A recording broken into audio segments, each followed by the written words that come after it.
अब डीसी देसाई जी का सवाल है बीएचईएल के बारे में, ये निवेश करना चाहते हैं इसमें, तो इसके बारे में नज़रिया समझना चाहते हैं।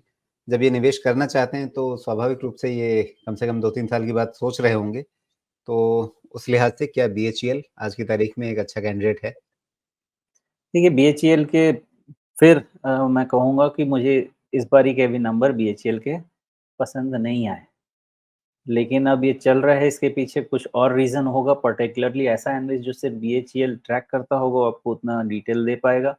मैं ऐसे परफ़ॉर्मेंस में प्रेफ़र नहीं करता इन्वेस्ट करना, हालाँकि इसके जो-जो लेवल्स थे, वो आ चुके हैं।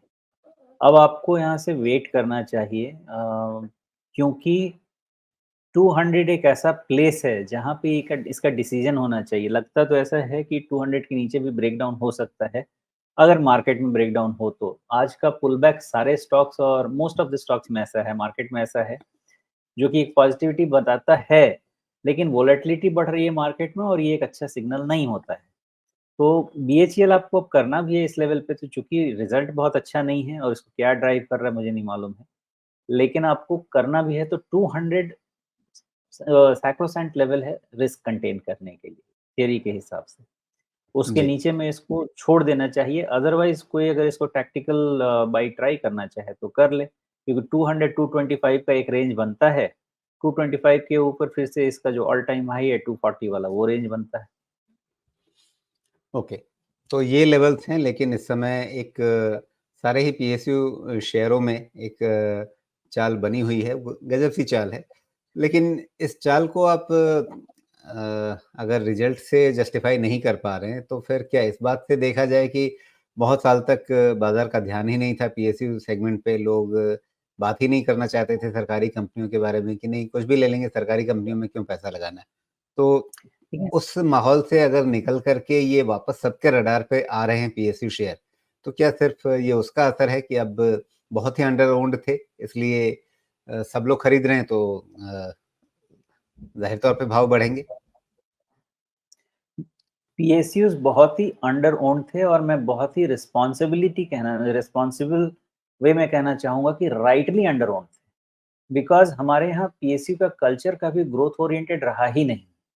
वो बस एक कंपनी ढो रहे हैं तो उस हिसाब से ढो रहे हैं। आप बीएचईएल का नंबर कभी पास्ट का लाके दिखा दें, सेल का नंबर कभी पास्ट का लाके दिखा दें। तो अगर अंडर ओन्ड रहा है, तो इसमें कोई गलत नहीं रहा है। जब आप परफॉर्मेंस नहीं देंगे तो मैं क्यों खरीदने जाऊँगा आपको? लेकिन अब उसके बाद क्या हो रहा है? गवर्नमेंट का प्रेशर जिस तरह से बढ़ा है वर्क कल्चर चेंज करने के लिए, उसमें कई सारे पीएसयूज़ आपके अच्छे परफॉर्म करने लगे हैं। तो जी, उनकी वैल्यूएशन अगर आप प्राइवेट सेक्टर पे ले जाके करते हैं कंपैरेबल तो बात मुझे समझ में आती है। लेकिन जस्ट बिकॉज़ अदर भी पीएसयूज़ हैं लेकिन वो पैरेलली उतना परफॉर्म नहीं कर रहे हैं, बाकी पीएसयू फ्रेंजी है तो इसमें भी होना चाहिए रैली, वो एक गलत डिसीजन है और किसी दिन मार्केट क्रैश में उसमें आप फँसेंगे। पीएसयू खरीदिए, पीएसयू में रैली है, लेकिन वैसे पीएसयू और प्राइवेट के वैल्यूएशन को कंपेयर करके खरीदिए, जहाँ पे परफॉर्मेंस और वर्क कल्चर में आपको चेंज दिख रहा है, जहाँ पे ऑर्डर एग्जीक्यूशन आपको चेंज होता हुआ दिख रहा है।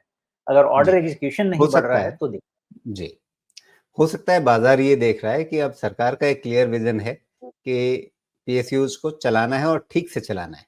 तो या तो उनकी जो पॉलिसी है कि भई हमें विनिवेश करना है, स्ट्रैटेजिक पीएसयूज़ को रखना है, जो गिने-चुने 2-4 पीएसयू रहेंगे, रणनीतिक रूप से महत्वपूर्ण जो हैं वो रहेंगे, बाकी सबको बेचेंगे। लेकिन अगर वो नहीं होगा तो अगर सरकारी कंपनी के तौर पे रखेंगे तो ठीक से चलाएँगे। तो बाज़ार को क्या चाहिए? डिसइन्वेस्टमेंट होगा तो फ़ायदा, अगर कंपनी ठीक से चलने लगी तो फ़ायदा। लेकिन इसमें साथ में एक भी बात है, मैं आपको अपना खुद का एग्ज़ाम्पल देता हूँ। एक समय ऐसा था कि मेरे पास सारे रेलवे स्टॉक एक पोर्टफ़ोलियो के हिसाब से बने पड़े थे बिकॉज़ मैंने वैल्यूएशन पे काम किया था और हमारी कई बारी बातचीत हो चुकी थी। आरईसी पे बात हुई थी, रेलटेल पे बात हुई थी, आईआरएफसी पे बात हुई थी। इन सारे स्टॉक्स बहुत सारे स्टॉक्स पे बात हुई थी। डेढ़ 2 साल किसी भी वैल्यूएशन को कोई फ़र्क नहीं पड़ा। अचानक से जो रन आया, अब उस रन के बाद ये रुकने को तैयार नहीं है। तो अगर 2 साल में मेरा पैसा नहीं बन रहा है कहीं पे, तो अब मेरा मेरा अप्रोच अलग होगा। मुझे मेरे इन्वेस्टर्स को एक आरओआई, एक सीएजीआर जनरेट करके देना है। लेकिन अगर आपका व्यू ऐसा है एज़ एन इन्वेस्टर जो कि आप 10 साल के लिए कोई अंडर वैल्यूड स्टॉक लेके रख सकते हैं, आपको कोई तकलीफ नहीं हो, उस केस में स्टॉक्स बनते हैं आपके पोर्टफोलियो के लिए। लेकिन हमारे केस में नहीं बनेंगे ना, बिकॉज़ हमें साल, 2 साल, 3 साल में एक डिसेंट रिटर्न जनरेट करना होता है। तो हर किसी का मेथड अलग होगा। तो अब पीएसयू कंपनीज़ की बात जब अब आके हो रही है, तो अब बहुत ये भेड़-चाल में भी चल रहे हैं। जहाँ पे नंबर्स नहीं हैं, वहाँ से अलग रहिएगा, बिकॉज़ बहुत सारे की डिफरेंट टाइप्स की वोलेटिलिटीज़ क्रीप इन होने वाले हैं मार्केट